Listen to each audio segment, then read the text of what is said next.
The morning sun over the Valorian estate did not bring warmth. It brought a cold, sharp light that exposed every crack in the stonework, every shadow in the courtyard. It was the morning after the royal ball, the morning after I had looked Prince Valerius in the eye and refused to disappear. I stood on the front porch, my hands clasped behind my back, watching the spectacle unfolding in my driveway. It was a scene straight out of a heroic tapestry, and it made me sick. They were all there, Ilara's real family, her adventure party. Kalen, the warrior, was sharpening a broadsword that looked heavy enough to cut a carriage in half. He laughed at something Lyra, the healer, said, his perfect teeth flashing in the sunlight. Thorn, the massive tank, was loading supplies with the ease of a man handling feathers. Vesper, the rogue, sat perched on the gate, flipping a dagger, her eyes scanning the perimeter for threats that weren't there yet. And then there was Elara. She emerged from the manor, dressed not in the silk and velvet of the ballroom, but in her battle regalia, white leather reinforced with mithril plates, a cloak woven with protective runes. She looked like a Valkyrie. She looked like she belonged with them, not with the man in the black suit standing on the porch. She stopped at the bottom of the stairs and turned to face me. The distance between us was only a few meters, but it felt like an ocean. "The border reports are troubling," Ilara said, her voice devoid of the emotion she had shown last night. "The border reports are troubling. A surge in monster activity, anomalies in the mana currents. My team and I are required to investigate." I nodded slowly. "Of course, duty calls, Lady Everhart." She narrowed her eyes slightly. "You seem remarkably calm about my departure, Aric. Usually you would be begging me to stay or asking for access to the treasury before I left." "I am simply accepting reality," I replied, keeping my face a mask of polite indifference. "You are a grand mage. I am an estate engineer. We both have our roles to play. You go save the world. I will ensure you have a home to return to." She studied me for a long moment. Her violet eyes searched mine, looking for the drunkard, the weakling, the desperate husband. She didn't find him. She found a wall. "Very well," she said, turning away. "I expect to be gone for 2 weeks. Do not cause trouble while I am away. The prince was displeased last night. Do not give him a reason to act." "I would never dream of it," I lied. She mounted her white horse. Kalen rode up beside her, offering her a smile that was far too intimate. She didn't return it, but she didn't reject it either. They rode out through the iron gates, a parade of power and magic, leaving a cloud of dust in their wake. I watched until they disappeared over the hill. I watched until the last shimmer of magical energy faded from the air. And then, for the first time in 24 hours, I exhaled. My shoulders dropped. The rigid posture of Lord Valorian melted away. I wasn't a husband anymore. I wasn't a political pawn. I was free. "Sebastian," I called out, not looking back. The old butler stepped out from the shadows of the doorway. "Sir?" "Lock the gates, raise the drawbridge if you have to, and bring a bottle of the good brandy to the study. Not for drinking, for thinking." "At once, sir." I walked back into the manor. The silence was beautiful. Without Ilara's overwhelming magical aura pressing down on the house, the air felt lighter. Physics returned to normal. Logic returned to the throne. I entered my study and went straight to the large map of the kingdom spread across the table. I picked up a red marker. 2 weeks, I whispered to myself. She gave me a 2-week window. That was a lifetime for an engineer. I sat down, my mind shifting gears. The emotional fatigue of the ball was gone, replaced by the cold, rhythmic ticking of a countdown. The prince, Valerius. He hadn't just been annoyed last night. He had been humiliated. Narcissists do not forgive humiliation. He would retaliate. He wouldn't send an army, That would be too public. He would send shadows. He would try to remove the trash baron quietly so he could comfort the grieving widow when she returned. "Let him come," I murmured, tracing the lines of the capital city on the map. Sebastian entered the room with a tray. He poured a cup of black coffee, my preference, and set it down. "The staff is asking for instructions, sir. With the mistress gone, they expect a return to the old ways, laziness, disorder." "Disappoint them," I said, taking a sip of the bitter coffee. "The schedule remains, the repairs continue, but Sebastian, we're shifting priorities." "Sir?" "We are entering Phase 2, the War of Information." I pulled a stack of documents from a drawer. These were the files I had stolen from the archive of whispers beneath the manor, the dirt on the minor lords, the embezzlement records. "Prince Valerius thinks he is untouchable because he sits on a throne of gold. He thinks power comes from mana. He is wrong. Power comes from perception. If the people think you're a god, you're a god. If they think you're a thief, you're just a criminal in a crown." "You intend to blackmail the Crown Prince?" Sebastian asked, his voice hushed. "That is treason, sir. That is execution." "No," I corrected. "Blackmail is crude. I intend to erode him. I want you to activate the network my father built. Find the contacts in the capital, the gossip mongers, the disgruntled merchants, the scribes who feel underpaid." I tapped a specific document. It was a report on the Royal Mining Guild. "Valerius has been funding his personal guard by skimming profits from the silver mines. The miners are working in unsafe conditions. I want that information leaked, not to the king, to the workers." Sebastian's eyes widened. "You want to start a strike?" "I want to start a fire," I said coldly. "If Valerius is busy putting out riots in the mining district, he won't have the time to look at this estate. We need a distraction, Sebastian. We need chaos." "It shall be done," Sebastian said, a hint of a smile touching his lips. He was enjoying this. The old spy in him was waking up. "Good. Now, leave me. I have personal research to attend to." Sebastian bowed and left.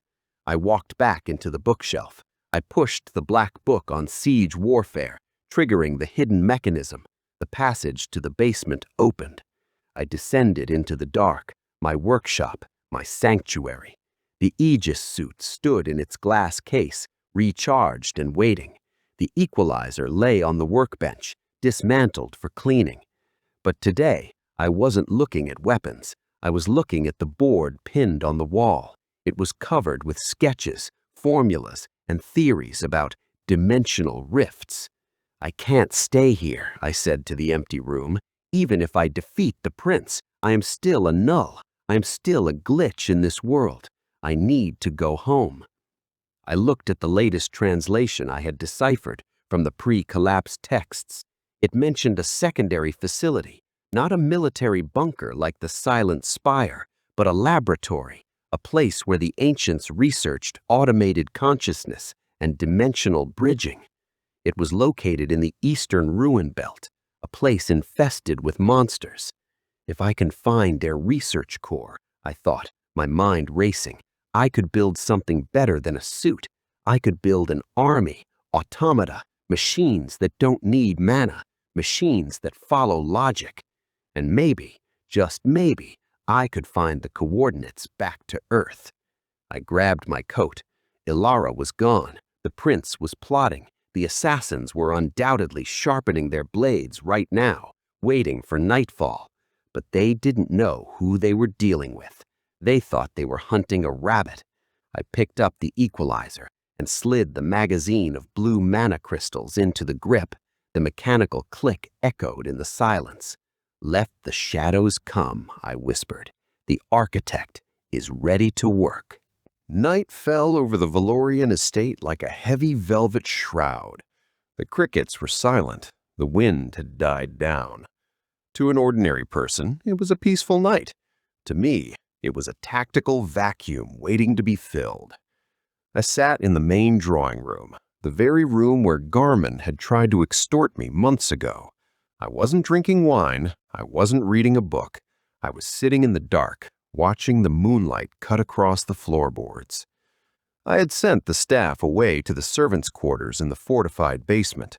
Sebastian was guarding the door with a shotgun I had modified for him. He didn't like guns, but he liked living, so he accepted it. 3, I counted softly. A faint vibration traveled through the floor. It wasn't a footstep. It was too light. It was the displacement of air caused by a window being cut on the second floor. 4.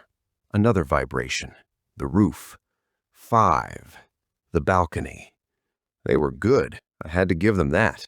They moved with the fluid grace of water. No mana signatures, no magical light. These weren't battle mages screaming incantations. These were royal assassins, the silent hand. They expected to find a sleeping drunkard. They expected to find a magical alarm system that they could disable with a dispel charm. But I don't use magic alarms. I use tension wires. I use pressure plates calibrated to the weight of a mouse. I use physics. And right now, the physics told me there were 6 intruders inside my home. I stood up slowly, adjusting the leather holster of the equalizer under my coat. I wasn't wearing the full Aegis suit. It was too bulky for indoor fighting, but I wore the gauntlets and the greaves hidden under my clothes. "Welcome to the kill box," I whispered. I picked up a small metal object from the table, a remote detonator, wired not to explosives, but to the gas lines I had installed in the hallway walls. I pressed the button. Somewhere upstairs, a cloud of concentrated pepper spray and tear gas, distilled from alchemy ingredients, but deployed via pressurized canisters, erupted into the corridor. I heard the first sound of the night, a choked gasp, a stumble. Target 1 compromised, I noted. Then the silence broke. The assassins realized they had walked into a trap. They stopped sneaking and started rushing. Footsteps thundered down the stairs. I saw the first shadow detach itself from the darkness of the doorway. A figure clad in tight black leather, face covered by a mask, dual daggers gleaming in the moonlight. He saw me standing in the middle of the room. He didn't hesitate. He lunged, closing the distance in a heartbeat, his daggers aiming for my throat. He was fast, but I had calculated the vectors. I didn't dodge. I raised my left arm. Clang! The daggers struck the hidden Aegis gauntlet beneath my sleeve. The steel didn't cut skin. It sparked against high-tensile alloy. The assassin's eyes widened behind his mask. He had hit what should have been flesh and found iron. Before he could recover, I drew the equalizer with my right hand. I didn't aim for the head, too small a target in the dark. I jammed the barrel into his stomach and pulled the trigger. Boom! The kinetic blast was muffled by his body, but the effect was devastating. The assassin was lifted off his feet and thrown across the room, crashing into a display cabinet. He didn't get up. "1 down," I said, my voice calm in the ringing silence. 5 to go. 2 more entered from the garden doors, shattering the glass. They saw the flash. They knew I was armed. They split up, flanking me. Classic pincer movement. 1 went left, hiding behind the sofa. The other went right, using the pillars for cover. "Aric Valorian," a voice hissed from the shadows. It was the one on the right. "Drop the weapon. We only want your head. Make it easy and we won't burn the house down." "You're threatening the house?" I asked, stepping back into the cover of the fireplace. "I just paid for the roof to be fixed. That is incredibly rude." "Die, trash!" The assassin on the left broke cover, throwing a throwing star. It whizzed past my ear, embedding itself in the mantelpiece. I tracked his movement. He was fast, enhanced by a speed spell, but he was moving in a straight line. I fired.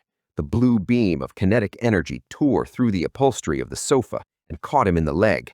He screamed, a high-pitched sound that shattered the tension. The second assassin, the talker, charged where I was distracted. He was smarter.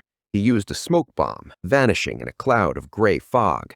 I couldn't see him, but I didn't need to see him. I had the floor plans memorized. I knew exactly where the floorboards creaked. Creak. 3 meters to my left. I swung the equalizer blindly and fired. The shot missed the man, but hit the stone pillar next to his head, sending a shower of stone shrapnel into his face. He staggered back, blinded. I closed the distance. I holstered the gun and grabbed him by the throat with my mechanical gauntlet. I squeezed. The servos whined as I lifted him off the ground. "Who sent you?" I demanded. He clawed at my arm, choking. "The shadow. I don't care about your guild. I want the client. Was it the prince?" He spat at me. "You are dead anyway." I threw him against the wall, knocking him unconscious. 3 down, 3 left. Suddenly, a heavy silence fell. The remaining 3 weren't attacking. They were retreating. They realized the target wasn't a soft noble. He was a hornet's nest. "Oh no," I muttered, reloading the crystal cartridge. "You don't get to leave. You are the message." I ran out into the hallway. I saw them running towards the front door. I aimed at the chandelier hanging above the foyer.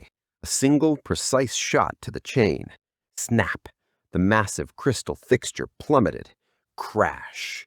It smashed into the floor right in front of them, blocking their exit in a shower of glass and metal. They turned, trapped. I stood at the top of the corridor, the smoking pistol in my hand. This is private property, and I have a very strict policy against trespassers. The fight that followed was short, brutal, and loud. It wasn't a duel. It was an execution. The equalizer barked twice more. 2 bodies fell. The last one, the leader, judging by the gold trim on his mask, dropped his sword. He held up his hands. "I yield. I yield. By the code of the guild, I demand parley." I walked down the stairs, my boots crunching on the broken chandelier glass. I stopped in front of him. I leveled the gun on his forehead. Parley is for wars. This is a home invasion. "I have information," he pleaded, eyes darting to the gun. "I can give you a name." "I already have the name," I said softly. "Valerius." The assassin flinched. That was all the confirmation I needed. The micro-expression, the fear. "He paid us triple," the assassin confessed, the words spilling out. "He said you were an insult to the crown. He said Lady Elara needed to be free." I lowered the gun slightly. Cold rage boiled in my chest. It wasn't just political, it was personal. Valerius wasn't just trying to kill me. He was trying to save my wife from me. He thought he was the hero of this story. "Get up," I ordered. The assassin blinked. You're letting me go?" "I am," I said. I reached into my pocket and pulled out a coin, a gold coin with the Valorian crest. I tossed it to him. He caught it, confused. "Take that to Prince Valerius. Tell him the job is done. Tell him I am dead." The assassin stared at me. "What?" "If he thinks I'm dead, he will get sloppy. He will make a move on Elara, and when he does, I will be there. Now go, before I change my mind." The assassin didn't wait. He scrambled over the debris and vanished into the night. Sebastian appeared from the basement door, shotgun in hand. He looked at the bodies, the shattered glass, the ruined furniture.